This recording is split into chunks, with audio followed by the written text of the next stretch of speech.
Welcome to the Principled Podcast, brought to you by LRN. The Principled Podcast brings together the collective wisdom on ethics, business and compliance, transformative stories of leadership, and inspiring workplace culture. Listen in to discover valuable strategies from our community of business leaders and workplace changemakers. As LRN expands globally, we have the good fortune of meeting leaders in ethics and compliance in new places around the world. The Middle East is one such region where we have expanded recently, largely due to a recent merger of the Compliance Learning Business Unit from Thomson Reuters. How do business practices differ in this region? Who are the like-minded professionals that E&C leaders can connect with in the Middle East? Hello and welcome to another episode of LRN's Principled Podcast. I'm your host, Amy Hannon, Chief Marketing Officer for LRN.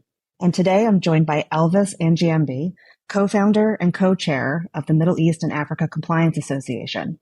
He is also the Global Head Integrity, Regulatory Affairs, and Data Privacy for ABB's Electrification Business Area. We're going to be talking about his experience working in the Middle East for various multinational companies, what led him to start MECA, and what the E&C priorities are for companies in the Middle East. Elvis is a real expert in this area. He holds a JD from Thurgood Marshall School of Law and has worked in the E&C region for nearly a decade. Elvis, thanks for coming on the Principled Podcast. Thank you, Amy. It's my pleasure. So I understand that you've been living and working in the Middle East region for the past 9 years. Can you describe a little bit about what brought you to the region and how your professional career has evolved over that time? Sure.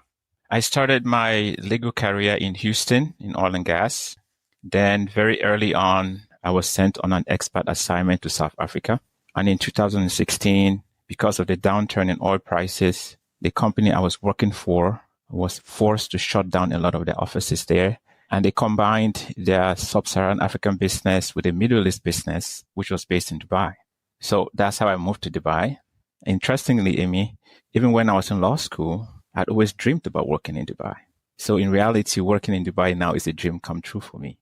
Over the past 9 years in Dubai, I've worked for 3 multinationals.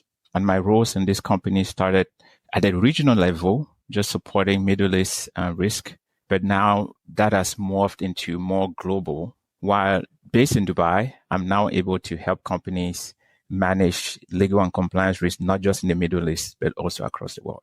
Yeah, Elvis, it's so interesting to me that you mentioned this is a dream come true for you. I don't know how many professionals get to say that about where they are in their current role or where they happen to live. So it's so nice to hear. Since you've been in Dubai, how's your experience in the ethics and compliance function kind of changed? Sure. I think that the E&C functions are becoming more and more important. Companies are taking the risk more seriously, and they are willing to invest more money into the E&C programs. And hopefully, E&C functions are no longer being seen as a department of bonus prevention, but ones that are essential for doing business in a sustainable way. And as you know as well, misconduct is becoming more sophisticated and also very difficult to detect. And another element of evolution that I'm seeing is that improper payments are taking different forms now from before. Think about cryptocurrency, right? So gone are those days where the older forms of improper payments were suitcases full of money. And now it's becoming more sophisticated where people can make payments through cryptocurrency and other sort of Bitcoin-related payment systems. Another trend of evolution that I see as well is relating to data, right? So when people engage in some misconduct, and in order for you to prove that, you need to find some evidence, right? You need to find some data.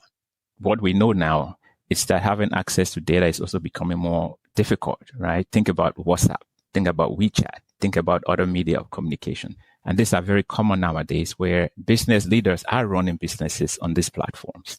How do you get access to that data, right? It's very difficult. So I would say E&C functions have evolved to catch up with these challenges, and they are becoming more data-driven, and they must continue to evolve, because if not, they'll not be able to keep up with the times. Mm-hmm. And you had mentioned very briefly that you have experience working in the U.S., of course. You mentioned Houston, but South Africa as well before making your way to Dubai. Have you noticed that, the management of E&C programs differ in the Middle East region compared to others? Well, maybe fundamentally, E&C risk is uniform across the board, right? No matter what regions or which country you're based in, I think it's uniform. I say that because human beings are human beings, right? No matter where they are. Bad actors are bad actors, regardless of which regions they are in. So in that respect, the risk is really the same across regions. So there shouldn't really be any extreme differences in E&C programs. Look, you cannot have a code of conduct for every region that you operate in, or you cannot have a code of conduct for every country that you operate in. So in my mind, the main differences across regions is really in the culture, right? So in certain cultures, certain things are more prevalent and more acceptable. The Middle East, for example, has a unique culture, right, which has been formed over time. And people are used to certain habits that may have become normal. Some of these habits may not be in line with the expectation of regulators. So the key for me, I think, in the Middle East is to get people to see why, even though something may be common practice culturally, if it is improper behavior, then the fact that it's common doesn't make it right. So I would say one of the biggest differences that I see from working in various regions in the world, like you mentioned, in the US, in Africa, in Asia, and anywhere else, is just the culture. All right. And as you know, the success of an ESC program depends on the culture. But I'm sure there must be some trends or dynamics that are unique to the Middle East region. Sure, absolutely. Again, I've been here for 9 years and I have seen the ENC evolution, and I've seen the changes that are happening in the region. I would say the countries are finally catching up to the global transparency trend. We see this because they're passing laws that are similar to US laws, to UK laws, as it relates to bribery and corruption, as it relates to data privacy, money laundering, and other areas. And that is happening. I think part of it is organic. It's organic because they're just catching up, but also because of recommendations that are coming from, for example, lending institutions, right? If you're going to get money from us, you need to show us that you're going to use this money properly, and then it's going to be transparent. So the countries in the regions there now are, evolving dynamically and becoming more transparent. They're asking a lot more questions about like beneficial ownership of companies, the source of money. I think gone are those days where in some of these countries, you could just easily move money around. You could just easily create a company. I think a lot more questions are being asked nowadays to show that the region is catching up, to make sure that, the stereotype about, being difficult or impossible to do business compliant in a region like this, I think is possible because the region is catching up. I say as well that from my experience, it being 9 years here, when I came in, I'm seeing a lot more compliance professionals compared to just a couple of years ago. And we're seeing that even in state-owned entities, right? So it's becoming very, very important. And nothing really tugs my heartstrings more than having to talk ethics, right, with somebody in a state-owned entity to see that we're all in this together, right? We are trying to avoid risk as it relates to dealing with them. They're also trying to avoid risk as they're dealing with their business. A couple of things that are unique right now. ESG is a big topic now in the region. Anti-money laundering is also a very big topic. And just from a trade compliance perspective, given where the Middle East is located, being almost in the middle of the world, the risk of diversion and sanctions control is also very, very unique in the region. So some of those things are what I'm seeing and the dynamics and trends happening in the region right now. And you had mentioned just a couple of minutes ago, data a couple of times, and how access to data is one of the elements that have really been changing how ENC programs are managed. How is the focus on data analytics and the insights compliance leaders can glean from that data, helping to evolve ENC program management and just to help measure the overall effectiveness? Amy, you probably heard about the saying now in the profession that data is the new oil, right? And I believe that. I think data is the new oil. And right now it's all about data. And I think data will continue to reign. And data is important in this region because one of the challenges that we've been facing is having access to data, especially when you're conducting due diligence, for example, to be able to verify the ownership of a company and be able to draw a conclusion whether there's risk there or not. So data has been a challenge because there's no sophisticated data sources, unlike in other parts of the world, like in the US, for example, where you can just run a search in a core database or in other corporate databases to be able to validate what you're looking for. Hopefully that is changing now, right? Hopefully that is changing now. With regards to artificial intelligence, the region is putting itself at the forefront of the AI revolution. I just walked by a building today in Dubai, which is like the Center for Artificial Intelligence. And a lot of the countries in the Middle East are doing the same thing. They're very, very active in the area of AI, and they're setting up tools to really harness the benefits of AI. And once that happens, naturally, E&C programs are going to benefit from that. So that way, then now we can see how we can use AI to mitigate compliance risk.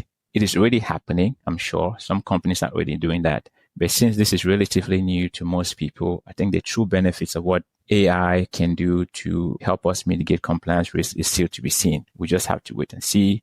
So data is very, very important. I think compliance programs now are using data to be able to show what risks are more significant to them. They're using data to show to the business what value they're adding. Again, AI, I think, is going to really help there. And like we say in French, affaire à suivre.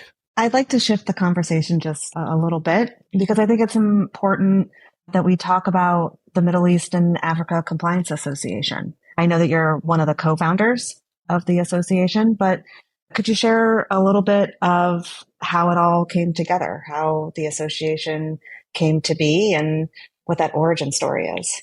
Absolutely. I think I mentioned in the beginning that I started my career in Houston in oil and gas. And while working in Houston, I'd always been part of the professional associations. I was a member of the Houston Bar Association, of the Texas Bar Association, and I had leadership positions in those associations. I saw the benefit because it gave us opportunity to network and to learn from fellow professionals. When I moved to Dubai, I didn't see a lot of opportunities for that. In fact, there probably wasn't really a registered association for compliance professionals.